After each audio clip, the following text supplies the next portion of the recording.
ಸ್ನೇಹಿತರೆ ನಮಸ್ಕಾರ. ಇವತ್ತು ಶ್ರೀ ಮಹೇಶ್ ಮಾಡ್ಗಿ ಇವರ ಒಂದು ಸಾರಥ್ಯದಲ್ಲಿ ಕಲಬುರಗಿ ಬಸ್ ನಿಲ್ದಾಣದ ಹತ್ತಿರ ಶಾಂತಿನಗರದಲ್ಲಿ ಸಾವಿತ್ರಿಬಾಯಿ ಫುಲೆ ಚಾರಿಟೇಬಲ್ ಮತ್ತು ಎಜುಕೇಷನಲ್ ಟ್ರಸ್ಟ್ ರಿಜಿಸ್ಟರ್ ವತಿಯಿಂದ ನಾಗಮಾಣಿಕ್ಯ MSW ಸ್ನಾತಕೋತ್ತರ ಪದವಿ ಮಹಾವಿದ್ಯಾಲಯ ಕಲಬುರಗಿ, ಇದು ಗುಲ್ಬರ್ಗಾ ವಿಶ್ವವಿದ್ಯಾಲಯದಿಂದ ಸಂಯೋಜನೆಗೊಂಡಿರ್ತಕ್ಕಂಥ ಕರ್ನಾಟಕ ಸರ್ಕಾರದಿಂದ ಮಾನ್ಯತೆ ಪಡೆದಿರ್ತಕ್ಕಂಥ ಒಂದು ಕಾಲೇಜು 2026-27ನೇ ಸಾಲಿನಲ್ಲಿ ಪ್ರವೇಶಾತಿ ಪ್ರಾರಂಭ ಇಲ್ಲಾಗಿರ್ತಕ್ಕಂಥ ಈ MSW ಕೋರ್ಸು ಕಾಲೇಜು ಕಳೆದ 7-8 ವರ್ಷದಿಂದ ನಾಗಮಾಣಿಕ್ಯ ಕಾಲೇಜು ಕಲಬುರಗಿಯಲ್ಲಿ ನಡೀತಾ ಇದೆ. ಈ ಕಾಲೇಜಿಗೆ MSW PG ಕೋರ್ಸ್ಗೆ ಪ್ರವೇಶ ಪಡೀಲಿಕ್ಕೆ ಯಾವುದೇ ಡಿಗ್ರಿ, ಎನಿ ಡಿಗ್ರಿ ಆಗಿರಬೇಕು ಮತ್ತು ಇಲ್ಲಿ ಪ್ರವೇಶವನ್ನು ಪಡೀತಕ್ಕಂಥ SC/ST ವಿದ್ಯಾರ್ಥಿಗಳಿಗೆ ಸ್ಕಾಲರ್ಶಿಪ್ ಅಡಿಯಲ್ಲಿ ಪ್ರವೇಶವನ್ನು ತೆಗೆದುಕೊಳ್ಳಲಾಗ್ತಾ ಇದೆ. ಇಲ್ಲಿ ಪರೀಕ್ಷೆ ಫೀಸ್ ಮಾತ್ರ ವಿದ್ಯಾರ್ಥಿಗಳು ಕಟ್ಟಬೇಕು. ಸುಸಜ್ಜಿತ ತರಗತಿಗಳು, NSS ಕ್ಯಾಂಪು, ಪ್ರವಾಸ ಅಧ್ಯಯನ ಕೂಡ ಇರ್ತದೆ. ಇಂಟರ್ನೆಟ್ಟು, ವೈಫೈ ಸೌಲಭ್ಯ ಕೂಡ ಕಾಲೇಜಲ್ಲಿ ಲಭ್ಯ ಇರ್ತದೆ. ಉತ್ತಮವಾದಂಥ ಅನುಭವಿ ಏನಪ್ಪ ಅಂದರೆ ಅಧ್ಯಾಪಕ ವೃಂದ ಕೂಡ ಕಾಲೇಜಿನಲ್ಲಿ ಇದೆ.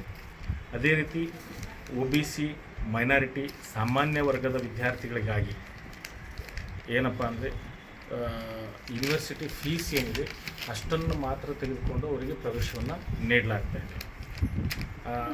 ಇಲ್ಲಿ SC/ST ವಿದ್ಯಾರ್ಥಿಗಳಿಗೆ ಹಾಗೂ OBC, ಸಾಮಾನ್ಯ ಮೈನಾರಿಟಿ ವಿದ್ಯಾರ್ಥಿಗಳಿಗೆ ಸಂಬಂಧಪಟ್ಟ ಸಮಾಜ ಕಲ್ಯಾಣ ಇಲಾಖೆ, OBC ಇಲಾಖೆ, ಮೈನಾರಿಟಿ ಇಲಾಖೆಯಿಂದ ಸ್ಕಾಲರ್ಶಿಪ್ ಸೌಲಭ್ಯ, ಹಾಸ್ಟೆಲ್ ಸೌಲಭ್ಯ ಕೂಡ ಲಭ್ಯ ಇರ್ತಾ ಇದೆ. ಈ ಒಂದು ಸುವರ್ಣಾವಕಾಶವನ್ನು ಕಲಬುರಗಿ ನಗರದ MSW PG ಕೋರ್ಸ್ ಮಾಡಲಿಕ್ಕೆ ಆಸಕ್ತರಾಗಿರೋ ವಿದ್ಯಾರ್ಥಿಗಳು, ಈಗ ನಾವು BA-ನವರು, BSc-ನವರು, BCom-ನವರು, ಆಮೇಲೆ BSW ವಿದ್ಯಾರ್ಥಿಗಳು MSW PG ಮಾಡೋರು ಬಂದು ಪ್ರವೇಶವನ್ನು ಪಡಿಬೇಕು, ತಮ್ಮ ಉತ್ತಮ ಭವಿಷ್ಯವನ್ನು ರೂಪಿಸ್ಕೊಳ್ಬೇಕು ಅಂತ ಹೇಳಿ ಮೂಲಕ ವಿನಂತಿಯನ್ನು ಮಾಡ್ತಾ ಇದ್ದೀವಿ. ಅದೇ ರೀತಿ MSW ಈ PG ಕೋರ್ಸ್ ಮುಗಿದ ನಂತರ ಎಲ್ಲಿ ಉದ್ಯೋಗಾವಕಾಶಗಳು ಸಿಗ್ತದೆ ಅಂತಕ್ಕಂಥದ್ದು ಒಂದು ಮಾಹಿತಿಯನ್ನು ನಾವು ಕೊಡಬಹುದಾದರೆ, ಸಾಂತ್ವನ ಕೇಂದ್ರ, ಕೌಟುಂಬಿಕ ಸಲಹಾ ಕೇಂದ್ರಗಳಲ್ಲಿ ಸಲಹೆಗಾರರಾಗಿ ಕೆಲಸವನ್ನು ಮಾಡ್ಬೋದು, ಕಾಲೇಜುಗಳಲ್ಲಿ ಉಪನ್ಯಾಸಕರಾಗಿ ಕೆಲಸ ಮಾಡ್ಬೋದು, ಆಮೇಲೆ ವಿವಿಧ ಇಲಾಖೆಯಲ್ಲಿ ಲೇಬರ್ ಇನ್ಸ್ಪೆಕ್ಟರ್ ಹುದ್ದೆಗಳನ್ನು ನಿಭಾಯಿಸ್ಬೋದು, ವಿವಿಧ ಕಾರ್ಖಾನೆಗಳಲ್ಲಿ ಉದ್ಯೋಗವನ್ನು ಮಾಡ್ಬೋದು, ತಾಲೂಕ್ ಪಂಚಾಯತಿಗಳಲ್ಲಿ ಎಕ್ಸ್ಟೆನ್ಷನ್ ಆಫೀಸರ್ ಅಂದರೆ ವಿಸ್ತೀರ್ಣಾಧಿಕಾರಿ ಹುದ್ದೆಯನ್ನು ಏನಪ್ಪ ಅಂದರೆ ತಗೊಳ್ಬೋದು, ಮನೋಸಾಮಾಜಿಕ ಚಿಕಿತ್ಸಕ, ಸಾಮಾಜಿಕ ಶಾಸ್ತ್ರಜ್ಞರ ಹುದ್ದೆಗಳನ್ನು ಕೆಲಸ ಮಾಡ್ಬೋದು, ಬ್ಯಾಂಕ್ಗಳಲ್ಲಿ ಡೆವಲಪ್ಮೆಂಟ್ ಆಫೀಸರ್ ಆಗ್ಬೋದು, NGO ಸಂಸ್ಥೆಗಳಲ್ಲಿ ಉದ್ಯೋಗಾವಕಾಶವನ್ನು ಪಡಿಬೋದು, ಆಸ್ಪತ್ರೆಗಳಲ್ಲಿ ಆಪ್ತ ಸಮಾಲೋಚಕರು ಅಂದರೆ ಕೌನ್ಸಿಲರ್ ಹುದ್ದೆಗಳಲ್ಲಿ ಕೂಡ ವರ್ಕ್ ಮಾಡ್ಬೋದು, ಅಂಗನವಾಡಿ ಕೇಂದ್ರಗಳ ಮೇಲ್ವಿಚಾರಕರ ಹುದ್ದೆ, CDP ಹುದ್ದೆಗಳಲ್ಲಿ ಕೂಡ ಕೆಲಸ ಮಾಡ್ಬೋದು, ವಿದೇಶಗಳಲ್ಲಿ ಉದ್ಯೋಗಾವಕಾಶವನ್ನು ಪಡಿಬಹುದು. ಈ ಎಲ್ಲ ಸವಲತ್ತುಗಳನ್ನು ಈ ಒಂದು ಶಿಕ್ಷಣ ಪಡೆದಿರ್ತಕ್ಕಂಥ ವಿದ್ಯಾರ್ಥಿಗಳಿಗೆ ಇದೆ.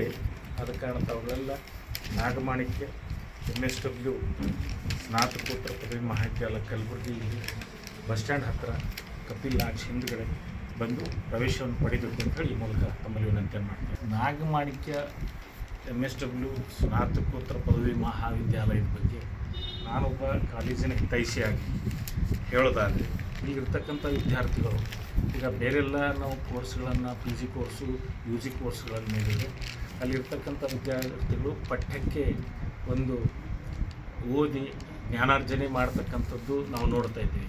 ಈ MSW ಕೋರ್ಸ್ನಲ್ಲಿ ಇದೊಂದು ಪ್ರಾಕ್ಟಿಕಲ್ ಕೋರ್ಸ್. ಇಲ್ಲಿಂದ ನಾವು ಹೊರಗಡೆ ಹೋದರೆ ಹಲವಾರು ರೀತಿ ಉದ್ಯೋಗ ಅವಕಾಶಗಳನ್ನು ಪಡೆದಿರ್ತಕ್ಕಂಥ ವಿದ್ಯಾರ್ಥಿಗಳನ್ನು ನಾವು ನೋಡಿದ್ದೀವಿ. ಮತ್ತು ಈ ಕೋರ್ಸ್ನಿಂದ ಯಾವುದನ್ನು ನಾವು ಸಮಾಜ ಸೇವೆ ಅಂತ ಕರಿತಾ ಇದ್ದೀವಿ, ಅದನ್ನು ಸಮಾಜ ಕಾರ್ಯ ಅಂಥೇಳಿ ಒಂದು ಕ್ರಮಬದ್ಧವಾಗಿ ಶಾಸ್ತ್ರೀಯವಾಗಿ ಅಧ್ಯಯನ ಮಾಡ್ತಕ್ಕಂಥದ್ದು ಮತ್ತು ಇದನ್ನು ಫೀಲ್ಡಲ್ಲಿ ಹೋಗಿ ಡೈರೆಕ್ಟ್ ನಾವು ಕೆಲಸ ಮಾಡಲಿಕ್ಕೆ ತುಂಬ ಸುಲಭವಾದ ಒಂದು ಕೋರ್ಸ್ ಅಂತ ಹೇಳ್ಬೋದು. ಇಂಥ ಅವಕಾಶಗಳು ಸ್ವತಃ ನಾವು ಸೃಷ್ಟಿಸ್ಕೊಳ್ಬೋದು ಮತ್ತು ಸಮಾಜದಲ್ಲಿ ಕೂಡ ಉದ್ಯೋಗ ಅವಕಾಶಗಳಿಗೆ ಒಂದು ಹೆಚ್ಚು ಅವಕಾಶ ಇರ್ತಕ್ಕಂಥದ್ದು. ಮತ್ತು ನಾಗಮಾಣಿಕ್ಯ ಕಾಲೇಜಿನ ಒಂದು ವಿಶೇಷತೆ ಏನಂದರೆ SC/ST ವಿದ್ಯಾರ್ಥಿಗಳಿಗೆ ಸ್ಕಾಲರ್ಶಿಪ್ ಏನಿದೆ, ಸ್ಕಾಲರ್ಶಿಪ್ ಮುಖಾಂತರ ಸ್ಕಾಲರ್ಶಿಪ್ ಅಡಿಯಲ್ಲಿ ಒಂದು ಪ್ರವೇಶವನ್ನು ತೆಗೆದುಕೊಳ್ತಕ್ಕಂಥದ್ದು. ಅಂದರೆ ಆ ವಿದ್ಯಾರ್ಥಿಗಳಿಗೆ ಯೂನಿವರ್ಸಿಟಿದು ಫೀಸ್ ಬಿಟ್ಟರೆ ಮತ್ತು ಯಾವುದೇ ಆರ್ಥಿಕ ಹೊರೆಯನ್ನು ಮಾಡಲಿಕ್ಕೆ ಕಾಲೇಜು ಕೈ ಹಾಕಿಲ್ಲ. ಆಮೇಲೆ OBC SC ST ಮೈನಾರಿಟಿ ವಿದ್ಯಾರ್ಥಿಗಳಿಗೂ ಕೂಡ ಅವರು ಯೂನಿವರ್ಸಿಟಿ ಫೀಸ್ ಮಾತ್ರ ಸೆಮಿಸ್ಟರ್ ವೈಸ್ ಕಟ್ಟಬೇಕು ಮತ್ತು ಎಕ್ಸಾಮ್ ಫೀಸ್ ಕಟ್ಟಬೇಕು. ಯಾವುದೇ ರೀತಿಯ ಡೊನೇಷನ್ ಕೂಡ ಇಲ್ಲಿ ತೆಗೆದುಕೊಳ್ತಾ ಇಲ್ಲ. ಅದು ಒಂದು ಕೂಡ ಅನುಕೂಲ ಅಂತ ನಾವು ಹೇಳ್ಬೋದು. ಬಡ ವಿದ್ಯಾರ್ಥಿಗಳಿಗೆ ಸರ್ಕಾರ ಫೀಸ್ ಏನಿದೆ, ಯೂನಿವರ್ಸಿಟಿ ಫೀಸು, ಎಕ್ಸಾಮ್ ಫೀಸ್ ಅಷ್ಟನ್ನೇ OBC ಮೈನಾರಿಟಿ ಸಾಮಾನ್ಯದವರಿಗೆ, SC ST ಅವರಿಗೆ ಸ್ಕಾಲರ್ಶಿಪ್ ಅಡಿಯಲ್ಲಿ ಪ್ರವೇಶವನ್ನು ತಗೊಳ್ಳೋದ್ರಿಂದ ಅವರಿಗೆ ಒಂದು ಕೂಡ ಸವಲತ್ತಾಗಿದೆ ಅಂತ ಹೇಳ್ಬೋದು. ಕಳೆದ 7-8 ವರ್ಷದಿಂದ ತುಂಬ ಒಳ್ಳೆಯ ಕೆಲಸ ಕಾಲೇಜಲ್ಲಿ ಆಗ್ತಾಯಿದೆ ಅಂತ ಕೂಡ ನನ್ನ ಅಭಿಪ್ರಾಯ. ನಮಸ್ಕಾರ.